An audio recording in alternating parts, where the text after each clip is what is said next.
ఒక్క నిమిషం గౌతమ్ ప్రసాద్ గారు వస్తా, మీ దగ్గరికి వస్తా. కార్తిక్ గారు అంటే ఈటల రాజేందర్ ప్రెషర్ కుక్కర్ లాగా పేలినట్టు కనిపించట్లేదు, ఒక ట్రాన్స్ఫార్మర్ పేలినట్టే కనిపిస్తుంది వాళ్ళ ఓవరాల్ గా పొద్దున జరిగినటువంటి సమావేశాలు చూస్తూ ఉంటే. సో ఒక బలం వేరు, ఒక మహాపర్వతం వేరు. ఈటల రాజేందర్ అనే వ్యక్తి భారతీయ జనతా పార్టీకి బలం అని చెప్పడంలో ఎట్లాంటి సందేహం లేదు. ఈటల రాజేందర్ వచ్చిన తర్వాత బీజేపీకి పెరిగినటువంటి బలం వేరు. ఇందాక శేషు సార్ చెప్పినట్టు కొన్ని ప్రాంతాలు ఏవైతే ఉన్నాయో వ్యక్తి కేంద్రంగానే రాజకీయాలు జరుగుతాయి. సో బండి సంజయ్ అంటున్నారు వ్యక్తుల కేంద్రంగా కాదు పార్టీ కేంద్రంగానే జరుగుతాయని. బట్ నాకు తెలిసి దేశం అంటే మట్టి కాదు, దేశం అంటే మనుషులో అన్నారు. మనుషుల కేంద్రంగానే రాజకీయాలు జరుగుతాయి, మనుషుల కేంద్రంగానే పార్టీలు నడుస్తూ ఉంటాయి. సో ఈటల రాజేందర్ వర్షన్ని ఎట్లా చూస్తున్నారు? సో ఈ పరిణామం ఎట్లా ఉండబోతుంది అనుకోవచ్చు? అయితే సార్ ఈరోజు ఇంతకుముందు మీరు చెప్పిన ప్రకారము పార్టీ అంటే కార్యకర్తలు మనుషులమే కదా. కాబట్టి రాజకీయాలు ఏంటంటే మన పార్టీని మనం చెప్పినప్పుడు మన పార్టీ గొప్పది, అందరికన్నా పార్టీ పెద్దదని ఎందుకంటామంటే అందులో వ్యవస్థను నమ్ముతాం కాబట్టి ఆ మాట చెప్తాం. కానీ పార్టీ అంటే మనమే కదా, మనం చేసే దానిపైనే అన్నీ ఆధారపడి ఉంటాయి. అయితే ఈరోజు జరిగిన సందర్భం అంతా మనం అంతా పెద్ద సీరియస్గా తీసుకోవాల్సిన సందర్భం ఏం కాదని నా అభిప్రాయం. ఎందుకంటే ఇదంతా ఒక నాటకం లాగానే చూస్తా సార్.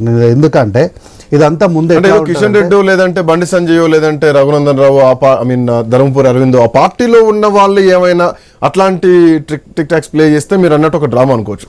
బట్ ఈటల వచ్చినటువంటి నేపథ్యం వేరు, ఈటల పైన జరిగిన చర్చ వేరు, ఈరోజు బండి సంజయ్ మాట్లాడినటువంటి విధానం వేరు. పక్కా ఒక పొలిటికల్ కనిపిస్తుంది, పొలిటికల్ డ్రామాగానే చూస్తున్నాయి. మీరు అన్న రఘన్ననో లేకపోతే అరవింద్ అన్నో వీళ్ళు మాట్లాడినా నేను ఇంకో కోణంలో చూస్తుండేనేమో, కానీ నా కోణంలో ఈటల రాజేందర్ అన్న మాట్లాడినాడు కాబట్టి దీన్ని పొలిటికల్ డ్రామా అంటున్నా.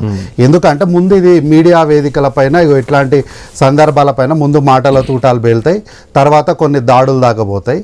ఈ దాడుల తర్వాత మొత్తం కూడా సద్దు మనుగుతాయి. ఎందుకంటే అన్నిటికీ కారణం చాలా క్లారిటీ చెప్తున్నా, కారణం ఏంటి అంటే స్థానిక సంస్థలు ముందున్నాయి కాబట్టి నిత్యం ఇప్పుడు బీజేపీ పార్టీని వార్తలు ఎట్లా నిలబెట్టాలి, ఎందుకని ఇట్లా సంస్థల ముందు ఉంటే బీజేపీ మీ టికెట్లు ఇస్తామని అనౌన్స్ చేయడం వేరు, మీ బీఫామ్ ఎంత, మీ ఇస్తే ఎంత, ఇవ్వకపోతే ఎంత. ఇప్పటివరకు ఎంపీటీసీ ఓడిపోలేదు, ఎంపీపీ ఓడిపోలేదు, జిల్లా పరిషత్ చైర్మన్ ఓడిపోలేదు, జెడ్పీటీసీ ఓడిపోలేదు.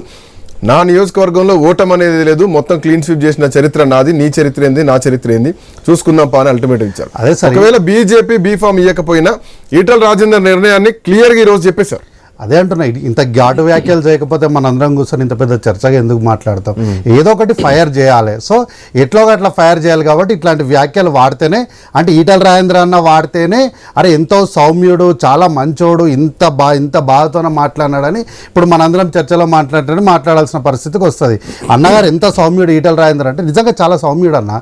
ఎంత సౌమ్యుడు ఈటల రాజేంద్ర అన్న అంటే తెలంగాణ ఉద్యమము అంటే 2014 కన్నా ముందు 9/4 శాసనసభ జరుగుతున్నప్పుడు తెలంగాణ సబ్జెక్ట్ పైన మాట్లాడుతున్నప్పుడు ఆయన మాత్రం బెంచీల మీద ఎక్కి తోటి శాసనసభ్యుడైనటువంటి జేపీ గారి పైన దాడి చేసే అంత సౌమ్యుడు అన్న.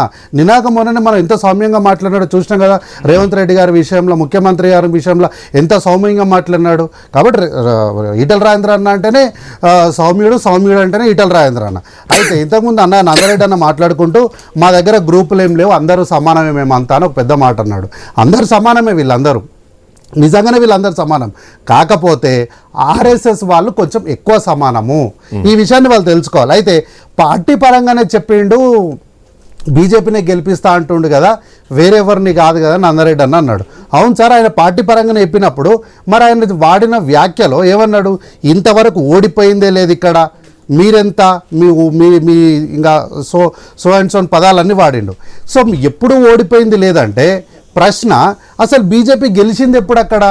ఒక బండి సంజయ్ అన్న తప్ప మన అంటే ఈ ప్రాంతంలో బీజేపీ పార్టీ గెలుపు ఎక్కడుంది?